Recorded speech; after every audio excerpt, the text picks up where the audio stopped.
Welcome back नाज़रीन। Bulletin जो आगाज़ कंदासीं कब्रिस्तान कराची की अदालत एहतजाज दौरान गिरफ़्तार थियल सिहत खाते के मुलाज़िमन के आज़ाद करण जो हुक्म ॾिनी चुको आहे। पुलिस पारां गिरफ़्तार थियल मुलाज़िमन के जुडिशल मैजिस्ट्रेट ॾखण की अदालत में पेश कयो वियो। पुलिस पारां अदालत के मुलाज़िमन की वधीक रिमांड की दरख्वास्त कई वई। अदालत पुलिस की दरख्वास्त रद्द कंदे मुलाज़िमन के आज़ाद करण जो हुक्म ॾिनी छॾियो। गुज़िरियल ॾींहुं पुलिस डॉक्टर समेत 12 ॼणनि खे गिरफ़्तार करे वरितो हो।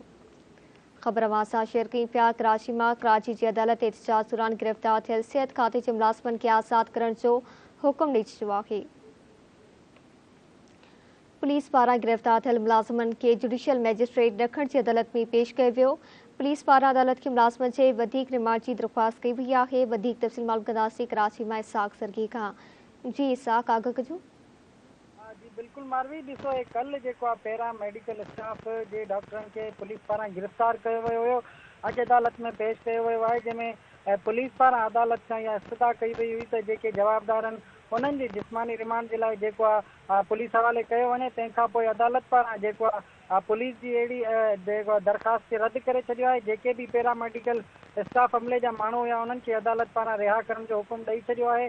अदालत पारां इहो चयो वियो आहे त जेके बि पैरामेडिकल स्टाफ जा मुलाज़िम आहिनि उन्हनि खे फौरी आज़ाद कयो वञे। जॾहिं त पुलिस पारां कल्ह जेको केस दाख़िल कयो वियो हुयो, जंहिंमें अॼु जिस्मानी रिमांड जे लाइ ॾखण वारी अदालत में जेको आहे जवाबदारनि खे पेश कयो वियो हुयो, जंहिंमें तमामु जेके जवाबदार आहिनि उन्हनि खे अदालत रिहा करण जो हुकुम ॾेई छॾियो आहे। जंहिंमें पुलिस पारां अदालत मां ई जेके जवाबदार आहिनि उन्हनि खे रिहा करे छॾियो आहे। नवाज़ दायरी वकील जो चवणु आहे त जेके बि जवाबदार आहिनि उन्हनि ते कूड़ो केस दाख़िल कयो वियो हुयो ऐं उहे पंहिंजी मनता लाइ जेको आहे जेके उन्हनि जा मुतालबा हुया उन्हनि जी मनता लाइ कल्ह इहो मुज़ाहिरो कयो वियो हुयो, जंहिंमें बेगुनाह जेके शहरी आहिनि उन्हनि खे जेके मुलाज़िम हुया उन्हनि खे गिरफ़्तार कयो वियो हुयो। तंहिंखां पोइ नवाज़ दायरी जेको वकील आहे हिननि जो उन्हनि जो चवणु आहे त अदालत इहो हुकुम ॾिनो आहे त जेके बि मुलाज़िम आहिनि पैरामेडिकल स्टाफ जा उन्हनि खे रिहा करण जो हुकुम ॾेई छॾियो आहे। जी मेहरबानी साक आगाह करण लाइ। नाज़रीन अवां खे कराची मां आगाह कई पिया। कराची की अदालत मुलाज़िमन के आज़ाद करण जो हुकुम ॾेई छॾियो आहे।